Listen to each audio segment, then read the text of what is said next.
Hello, Fremont.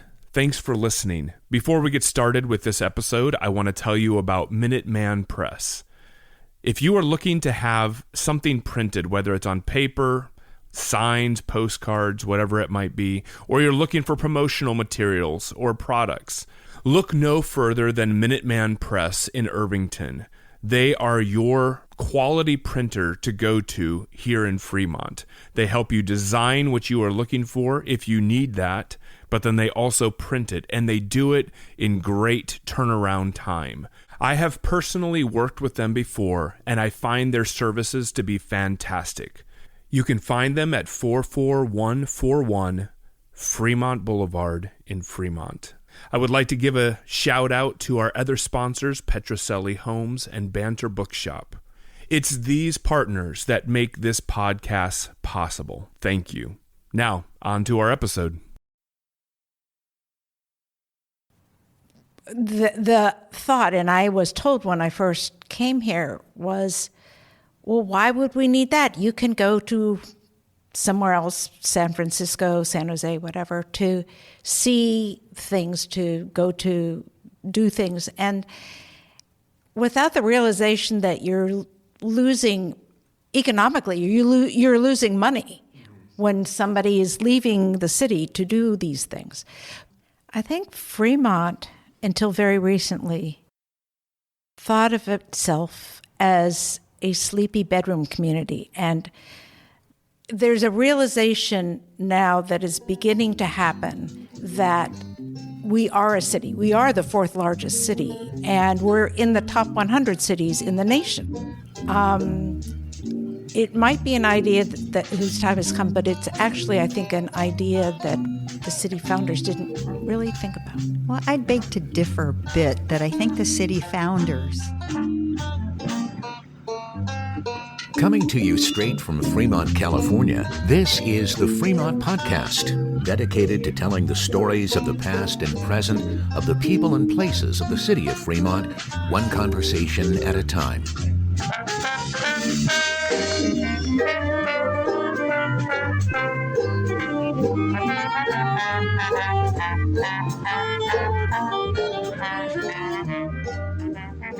This is Mission Gold Jazz, a band that I found out and about playing for people.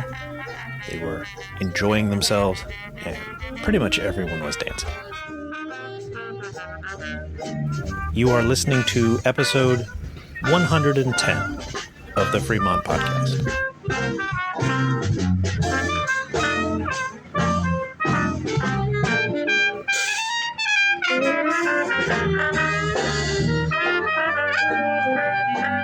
Now, here's your host, Ricky B. All right. Well, I am sitting at Petrocelli Homes with Julie and Susan. They are representatives of Fremont Creates, which is an organization, or is it an official nonprofit, or? It is not an official nonprofit. Okay. We were calling it a brand, an umbrella, under which to celebrate Arts, Culture, and Creativity Month every April. That's great. And so we highlighted different artists and organizations last year during the month of April. So you kind of announced April as being what it is, the Arts, Culture, and Creativity Month. And that was led by the state as well as Alameda County, and then Fremont got on board recently as well. And so Fremont Creates is more of, like you said, a brand that kind of champions that, I guess, right? Is that how you... Exactly. Okay. Whose idea was this? Like, where did this come from? It was fairly organic. A collection of arts leaders were meeting informally with the stated goal of how to do more advocacy and more advocacy for the arts with the actual civic leaders of Fremont to spur some more investment in the arts. Okay.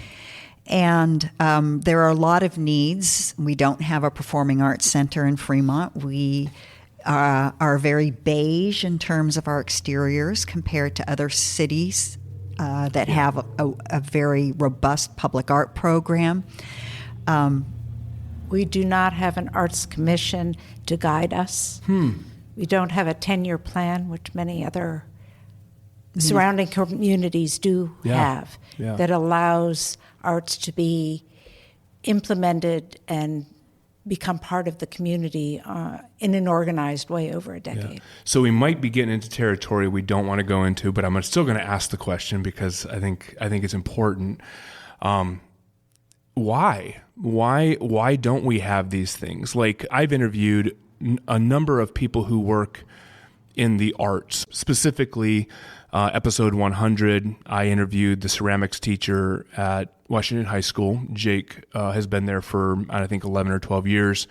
And we were talking about how that program is underfunded. They get $200 a year for his class. And so actually the way that he supplements the lack of funds is by creating things himself and selling it at like the different events that happen throughout the year and trying to raise money for the program. And I mean, he testifies to the fact that that what his program at Washington High School has done for his students is significant in the lives and in the experience of these teenagers.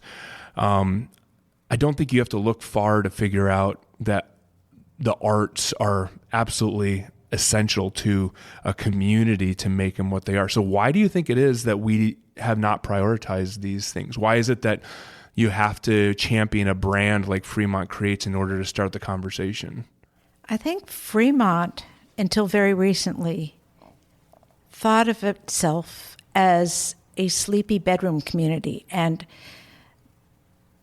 the thought, and I was told when I first came here, was, well, why would we need that? You can go to somewhere else, San Francisco, San Jose, whatever, to see things, to go to do things. And without the realization that you're losing economically, you're losing money when somebody is leaving the city to do these things.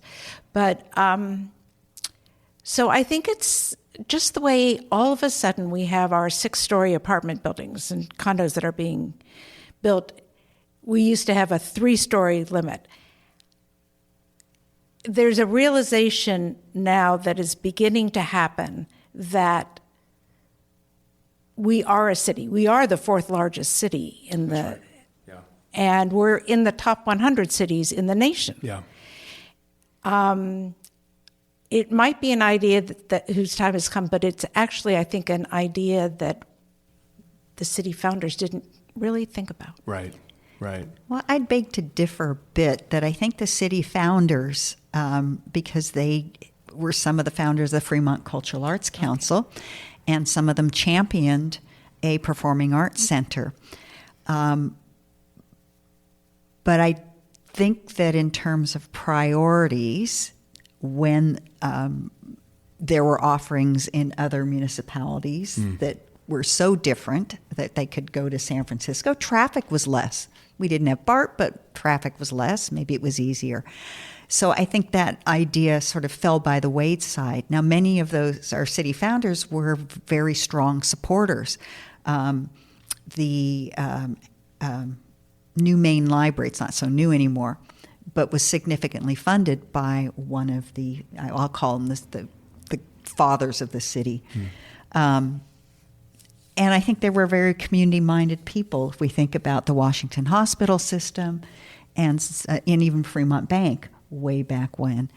But I think that vision got lost as the next generation of city leaders and staff were thinking about us being a bedroom-only community, totally suburbia, and not thinking about where do you take your families.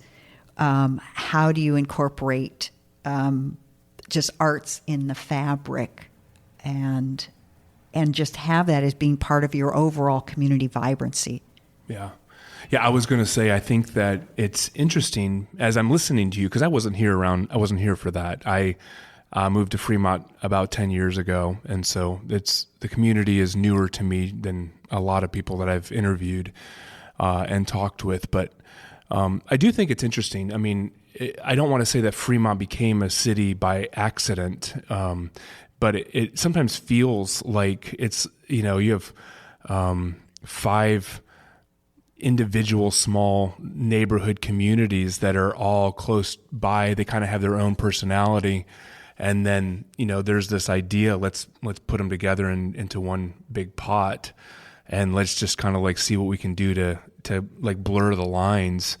And then, and so there's a lot of like, almost ideas coming about by survival, or like, what do we do with this space, or how do we draw people to this particular area? And all of a sudden it becomes more of a residential area than anything, and a convenience for people that are trying to commute to other parts of the Bay.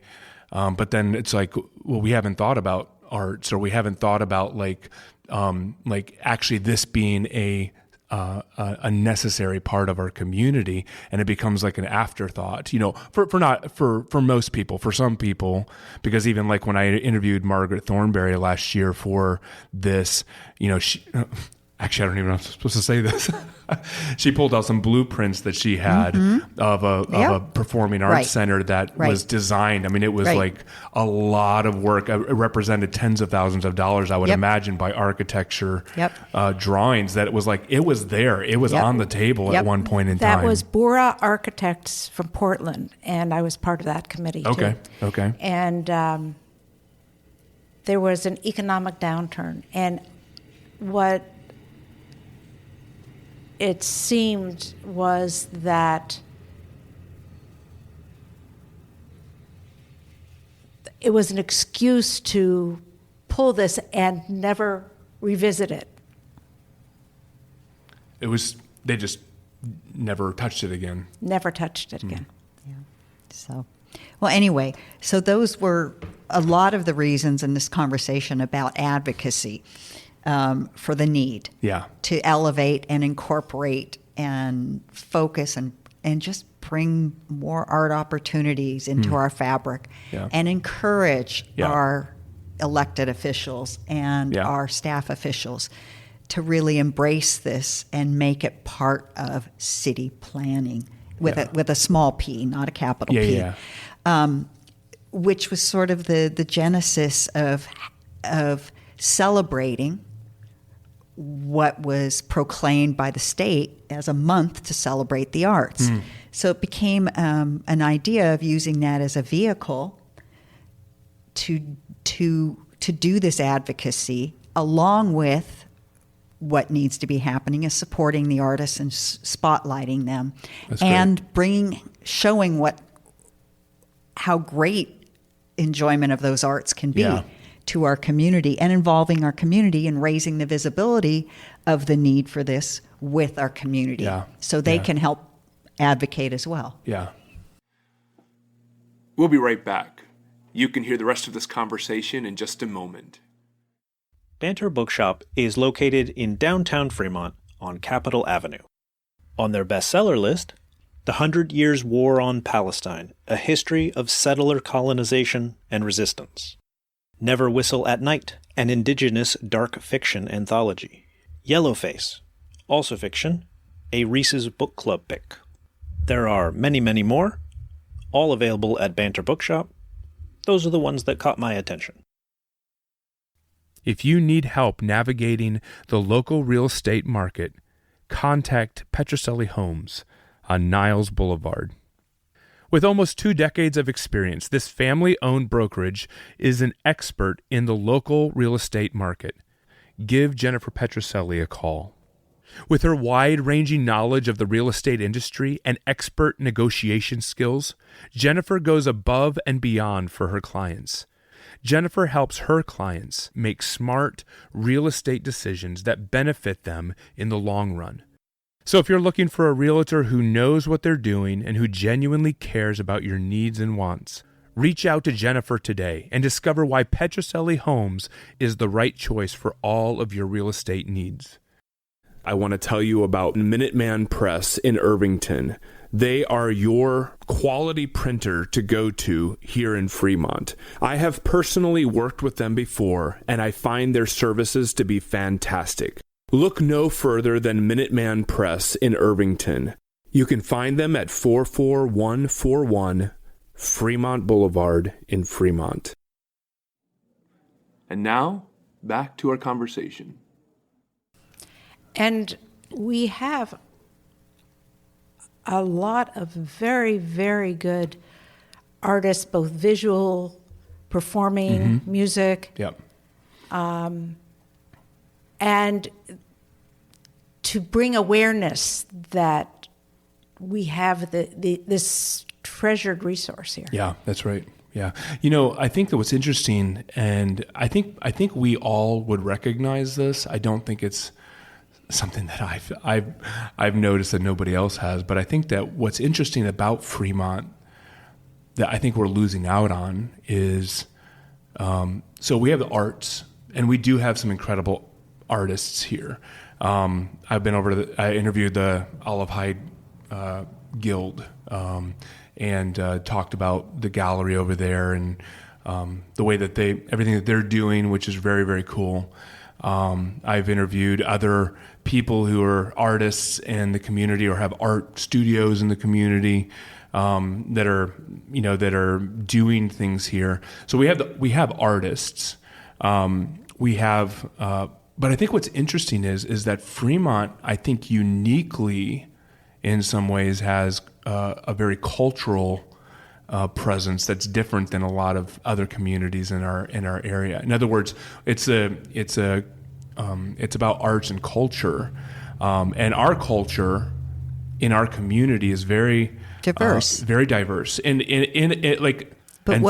what better opportunity to celebrate that's exactly the right. arts? That's Yes. exactly why not be the place that Right, champions exactly. Right. the art that's coming from, or the culture that's coming from the Middle East. It's or historically that's exactly right. longer, Yeah. or has a richer history than many. Yeah, and I'm imagining that if you were to go into some of these places, like these Hindu temple, or actually I have been in the Thai temple down here in Niles, and you go to the Sikh temple, or you go to many other places. You have things there that represent those cultures that are art. That you'd have to travel across the Pacific Ocean to be able to experience that in other places. But we've got people who... We have practitioners. We have that right here in our community. Yes. And I do think that there's something that we could be a very unique place for people to come to us in the Bay Area. That because we're not trying to necessarily duplicate what you could get, say, in Mountain View or in San Francisco or whatever. We actually have our own unique, original arts and culture here in Fremont that you can't get anywhere else in the Bay Area. Absolutely. And I think for our grand finale at the Downtown Events Center on April 27th, we will be having some of these diverse cultural arts showcased. That's great. Yeah, that's great. Well, tell me a little bit about what are the activities of Fremont Creates? I know it's not an organization; it's more of a brand. But so you're talking about this grand finale that's happening at the end of April. So what are some? So let's talk. Maybe start there. We start with what that is going to be. But what are some of the other things that you guys are doing as initiatives in the community? Well, we have an online calendar. Okay. That's as many arts events that happen that we can find out about. Okay. We are placing on our calendar and through our social media and other media outlets such as this, we are trying to drive community attention to those other events. So we are going to, through Fremont Creates, promote other arts and culture organizations events that are happening during April. We've encouraged and done outreach to encourage arts and culture keepers to have events. If they could move something from March or May into April, they get this added additional opportunity for promotion. That's great.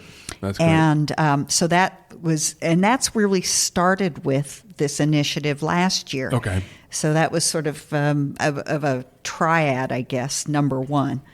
Brand exposure for the initiative under Fremont Creates. So that was a big part of it, is having something that was branded, that people knew what that meant. Yeah. And so we're working on that even more this year. That's great. And then finally having a grand finale event for the month at the Downtown Events Center from 11 to 3 on Saturday, April 27th. Okay. With a diverse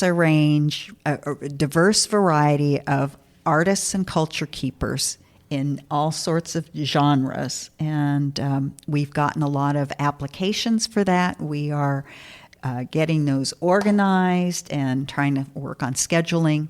We're planning to have food trucks. We're going to have a maker space for families or anybody who wants to do hands-on art. Yeah. So and even the maker space will actually have diverse cultural projects. Okay. Yeah. So tell me a little bit more about that, because I didn't. When we were just talking about it, you talked about the Youth Symphony Orchestra that was going to be there. But this sounds really cool. This sounds like really gathering together so many different people in Fremont who are doing things, whether it's crafts or visual art or performing arts, in one space. I think that's awesome. Spoken word. Yeah. Some of the high school students are really excited about doing some spoken word. Wow. So we don't have, we haven't at this point formally accepted. We're still doing the evaluations of what's been submitted because we want to have a good mix. We want to make sure we have enough. We don't want to say to somebody, yes, we really want you to perform, and then we find out we don't have enough time and room. Yeah. Because the Downtown Event Center is not a performing arts center. Right. It has limitations. So we're trying to work around those now. We do have to acknowledge that the city of Fremont has provided some support for the arts in a fairly generous grant that's allowing us to use the Downtown Event Center and to hire a professional entertainment management company. And without that, which is one of the reasons we were not able to bring this to fruition last year, we had plans to do something similar, but it was a kickoff event. So by doing it at the end of the month, we've bought ourselves a little more planning time and runway. But we realized our learning curve last year was that, one, we are all, in Fremont Creates, we're all volunteers. Yeah. Very much like you. If you paid us for our time, we'd probably be doing pretty well. But we wanted to do this. And so, but we don't have the skill set to do this. Sure. And there are things we can do, and we're the community members. So through the City of Fremont's sponsorship, we are going to be able to bring in that professional. That's great. And who can work with the performers in a professional setting. Yeah. And has professional equipment. Yeah. Yeah. So that's great. Yeah, having the right people doing the right things is really helpful. I was going to ask you. This is not an official organization, and so I don't know necessarily how you get any kind of funding for this, unless you do have an organization for that. Well, the Fremont Cultural Arts Council is the umbrella organization. Okay, for so you're us. kind of acting as like an arm or a storefront for them in some ways. Exactly. It in the industry, it's called fiscal sponsorship. Okay. And that's very typical in the nonprofit world. That makes sense. Where you have an organization that does not yet have its IRS nonprofit status. I see. But has an initiative and can possibly get a grant for it. And grantors will often fund the initiative through a fiscal sponsor. That makes sense. Yeah. Every single episode of the Fremont podcast is now on YouTube. We put it there in case playing it from YouTube is easier for some people. Enjoy.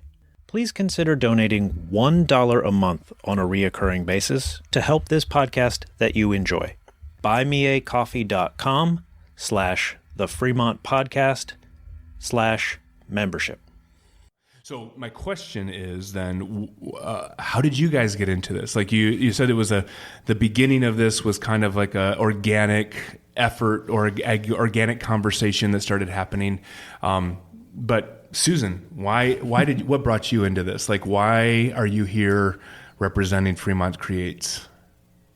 Because I really believe that we need an umbrella in the city of Fremont in order to organize groups and to promote them and to promote the arts culture in the city. And maybe this isn't the best, this is my way of doing it, showing the city of the official city government that there is a lot of arts and culture here, and that if they are organized and come together, the city will enjoy this. It enhances life in the city. And so maybe it's hopefully looking that the city will see this and say, okay, we should do this annually, and we should have an organization that can organize. We should have staff assigned to it, and we should have our own. We should have you know, I think some of the things that are important for people to see. Like, there's a lot of ideas out there that are probably good ideas, and they just never come, to fruition. They just never happen. But I think that you need to pay attention to the things that are organically developing, and you need to look and say, why are people just doing this as a volunteer? Like, why are people giving of their time and honestly money, whether or not it's actual dollars or whether it's the value of time and attention and resources that are provided to it? Like, why are people doing this without anything going into their own pocket, And I think that when you start seeing enough of that in the community, I think it ought to turn heads. It ought to motivate people to do something official about it, If you're a housing developer and we need more housing, and you have a choice of making an investment in a community where there is a vibrant space for the homeowners or householders to enjoy their community versus one where that isn't present, where would you invest your money? So I think it's self-serving. That's good. To our community for its economic vitality and future for all the things that we need to do. Yeah, that's great. I think the city's calling. I think they heard us talking. They heard me? We'll do it.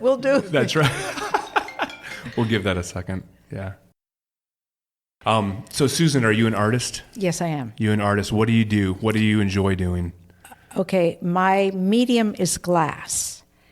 And so my first public installation is in the animal shelter here. Okay. So there are... That's interesting.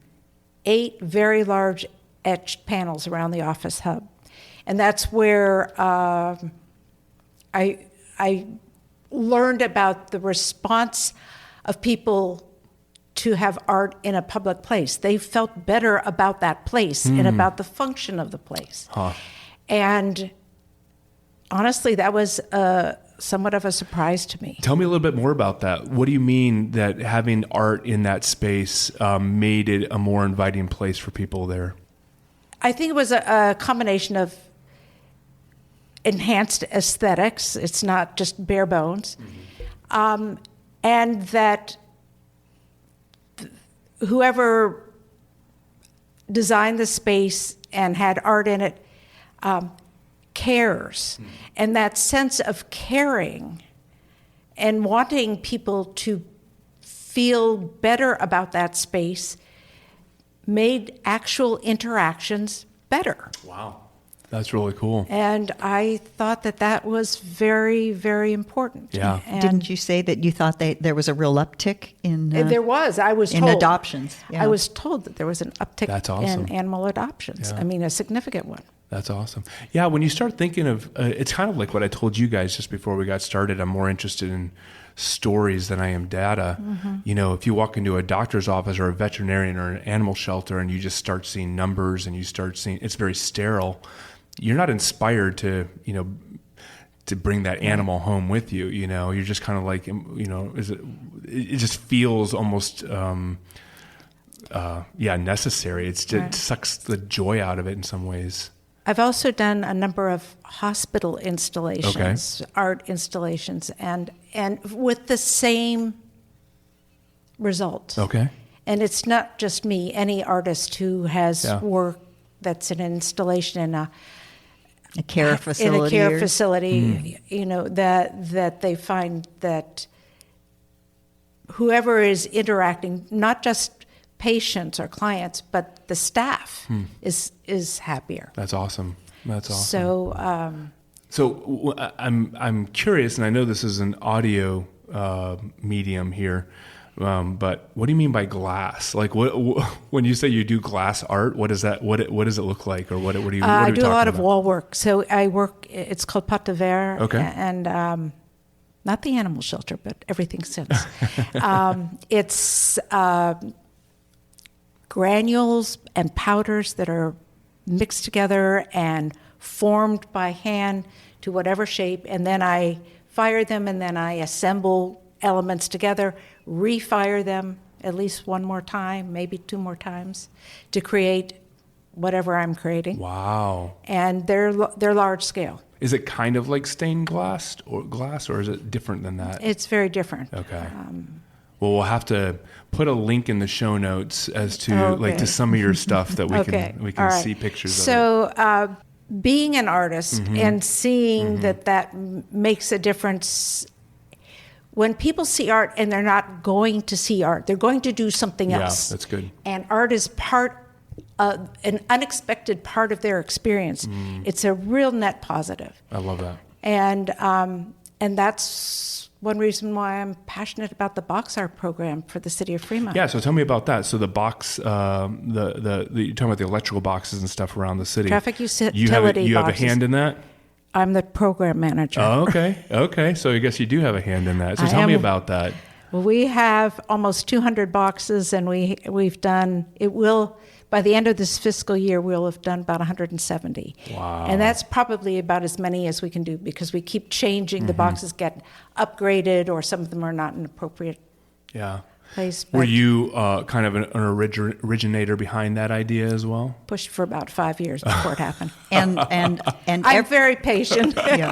And this and is persistent. You know, and not to take away from whatever Susan's done, but it wasn't invented here in Fremont. Okay, yeah. So right. That was so, you know, it's again, our neighbors have been doing idea, it. You know. Yes. And actually the reason why Fremont did it is somebody from Fremont had been to San Jose and saw them. Okay. And came to the art review board meeting and said, "We have all of this in San Jose. Why don't we have it in Fremont?"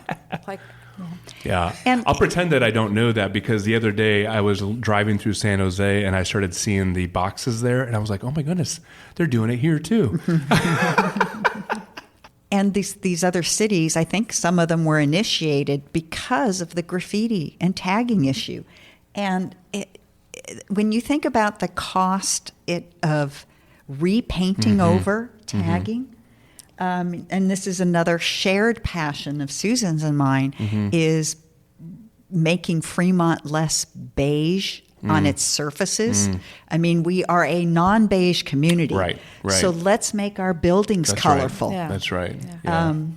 the graffiti, I work with graffiti abatement a lot. Okay. In the city of Fremont. Yeah. And I have been told that the graffiti on painted boxes is down about between 90 and 95%. So it's not a zero. Wow. But that's a huge Yeah. economic Yeah. change Yeah. because they're not running after Yeah.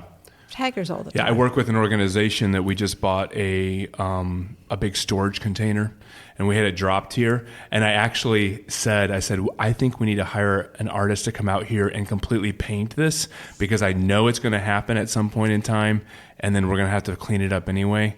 And so I think we're probably still looking into doing that. But you guys are proving my point on that. Well, then. let us know because we have artists Okay. who would do it Yeah. and maybe even a community project That'd be because cool. we've got some very interested and motivated high school students. Oh. Susan has worked with a group who put together and managed and created is it a tile mural or is it a painted mural over at Washington Hospital that Athena that was a Project painted did? mural. The Athena Project, yeah, I've interviewed them, and Okay, I yeah. actually, the podcast actually supported them. I gave them money to help make that project happen at the Washington Thank Hospital. you. Yeah, Thank yeah, you.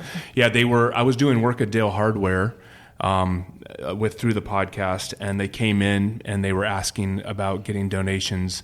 And Dale Hardware was very generous in helping them out, but they still had to pay some. So I gave them the money to buy all the supplies that they needed in order to be able to make that Okay, happen. thank So, you. Yes, yeah. they told me that they had that, and I had the contacts at Washington Hospital, so I was Okay, able look at to that. connect them. There we go. Well, this is what we found works really well organically. And this was another goal of Fremont Creates. And this year we actually wrote specific goals for Fremont Creates. And one of them is the networking and collaboration and increasing collaboration. And one of the successes this year is that Fremont artists got together, visual artists, and are doing an open studios event the third and fourth weekends. Second and fourth. Second and fourth in April. And Where's that going to take place? it's At various artist studios. okay. Oh, I got you. Okay, very So good. there will be a map, Okay. and again, go to FremontCreates.com Yeah. and Yeah, you can start seeing that's all cool. of this. Yeah, I like that a lot. It's kind of if you kind of sleep through April, you're going to miss out on a lot of things. well, we're asking people go to one event. Yeah. Something that maybe you've never seen before. Yeah. Take that little nibble. I think what we've also realized is our lives, everyone's lives are busy. And you probably know this being in the communications / entertainment. People want sound bites. Yeah. They want nibbles. That's right. They don't want a 2-hour symphony. And That's so right. Yeah. knowing that and trying to create small nibbles for people to see. And that's also one of the advantages of art in public places, as Susan said. If you see it when you're not really expecting it, it gives you a much different response. Yeah. It's like a little extra. It's like having a piece of chocolate That's that right. you didn't expect. Maybe That's right. That's exactly right. Are you an artist? I am not. I Okay. am a finance professional. Okay. And I came into the arts in Fremont when I moved here, which was a geographic decision because Fremont was convenient Yeah. for my husband and I to commute to our jobs and Yeah. affordable. And we realized that we were going outside of Fremont for our arts entertainment. And I answered an email from somebody I knew in the community about let's get together and see if we can restore the theater, the 1930s theater on Fremont Boulevard. And I thought, hey, great, I'm happy to help. Maybe I'll lick envelopes. And maybe in 6 months to a year, we'll have an art theater like Cine Arts in San Jose, and I can walk to it. Well, there are a lot of reasons that didn't happen, unfortunately. It got very close. But that brought me into being part of the Fremont Cultural Arts Council, and I've served on that board for 25 years, and now I'm the president. Wow, okay. And have gotten to know a lot of great people through that. But my background really is I'm a patron. Okay. And I enjoy it. But that does bring me to Fremont Creates. We are 2 out of 4 people in a steering committee. And Julie has the financial background. Okay. I have the art background. Yeah. We have a web diva, so she's that. And Phyllis is Well, she has a background as a professional trainer. She's an excellent writer. Okay. Yes. She's a good organizer. She keeps us all on track. That's cool. We know when the creative ideas start going out, and she'll say, okay, we need to come back down, and what's meeting our goal, and how do we get there, and let's focus on this. So it's been a really you guys got good a good team. we do. We each Yeah. have our different strengths, That's and great. and it seems to be working. Yeah. Well, let me ask you this then. I know that like when ideas start and you're sitting in a room and having a conversation, I know that like your imagination takes you in places that you're like, this could happen someday. What are some of the things that you guys imagine that could happen down the road, say 5, 10, 15 years from now, that if this were to continue to go the direction that you hope that it would, or that you've imagined it to go, where would you love to see it go? We would love to see the city invest in actual staff and creating a 10-year plan for incorporating the arts in Fremont. I'd love to see large-scale murals on our buildings, especially as we start building higher-rise buildings. I'd like to see our business people embrace art in their facades. We'd love to have some sort of performing arts space. And economic studies seem to favor things in the 3 to 450 seat range. Okay. If you mentioned that you'd interviewed the director of Bay Philharmonic, Yes. and it's unfortunate that they don't perform in Fremont, right? And that was a function of not having Yeah. a space. Yeah. And they are, thank goodness, now selling out at a much larger venue, which shows you that the demand is here. That's right. Yeah. I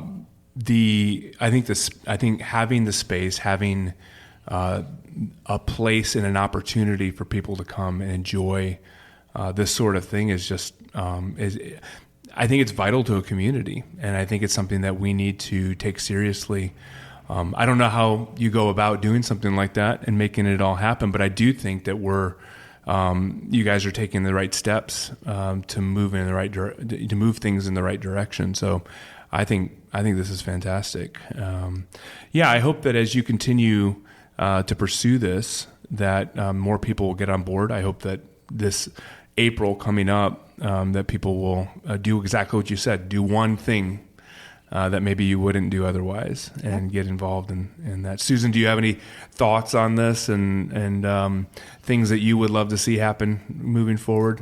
I think Julie, we've discussed it so many times, and I think Julie has pretty much said that to have large-scale public art, which murals, I like the idea of enhancing existing infrastructure, so that, and thought is put into that actually when new construction is happening. So that I would love to see Performing Arts Center finally get built, and to have arts be part of one's everyday existence. I spent 2 years in New Mexico, and art was just what people experienced every day, and it didn't have to be high end. Right. It was just Something creative. Yeah. something creative, Yeah. and it had a very different feel in the community, and it brought people together. Yeah, that's right. brought people together. It brings people out of their homes. It brings them. During the pandemic, so many people got out and did more walking. And while we couldn't interact in the same way we are fortunate enough to be able to do now, having the art just, again, brings people into a conversation. They feel comfortable in the space. Yeah. It creates the community. It can also, as Susan explained, it can really provide some emotional well-being. I'll even call solace. In downtown Oakland, when they were having such, riots. Yeah, right. And the storefronts were damaged. When they boarded up those storefronts, a group of artists came in and painted. Wow. And so at least what people were seeing were not just boarded up storefronts, they were seeing canvases. Wow. So I think that it's very emotionally powerful. In fact, when the state of California designated April as Arts, Culture, and Creativity, the next year they added a codicil, or whatever you called it. They amended it to recognize artists as second responders. Wow. Which really speaks to what art can bring in terms of our emotional well-being. Wow. That's really cool. That's really cool. If we had a performing arts center, let's just say something popped up within the next 3 months, what existing performing artists would you line up in to have there? Like, would it be like local artists that would be performing, or do you think bringing in outside artists where our locals could enjoy those artists? What would you imagine? Who would you imagine being able to take advantage of a space like that?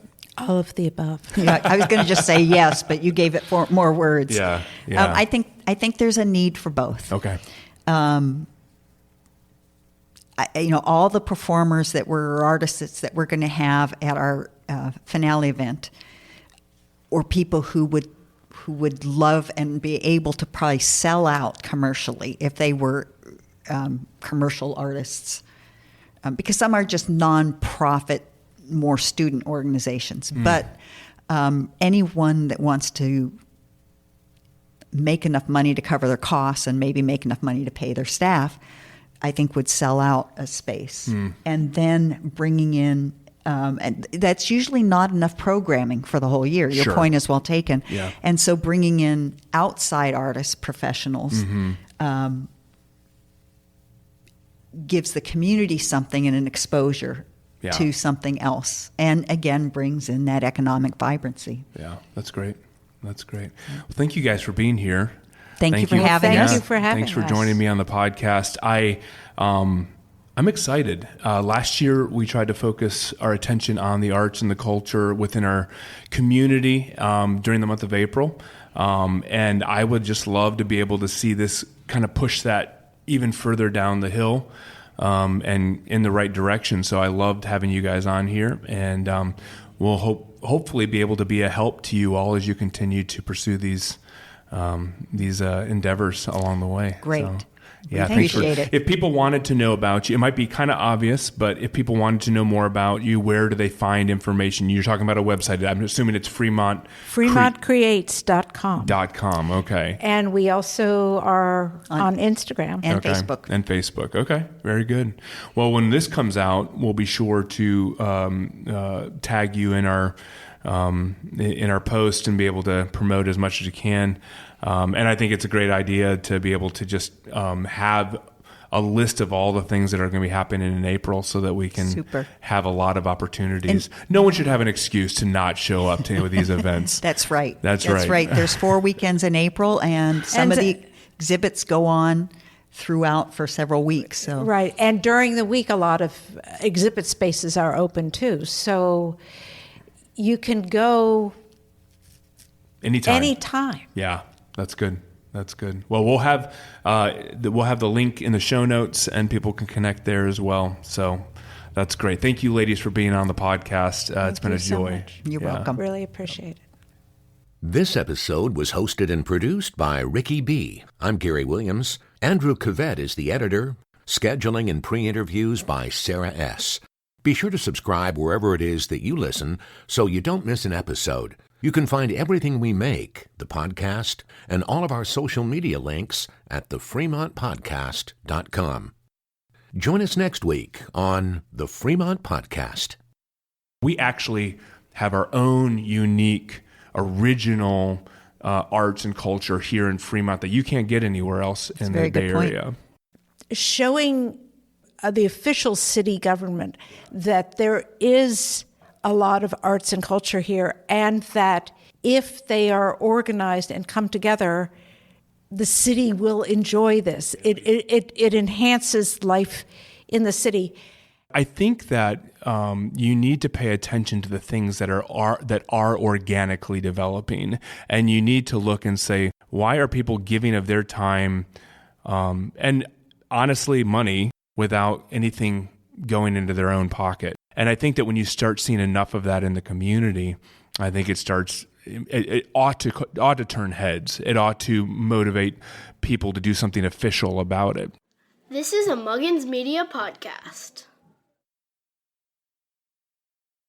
Thank you for listening to the Fremont Podcast. If you are an individual or a business that would like to be a sponsor partner on the podcast, please reach out at thefremontpodcast@gmail.com, or you can go to our website, thefremontpodcast.com, and you can reach out to us through our contact form. Thank you for listening, thank you for sharing, and thank you for your support.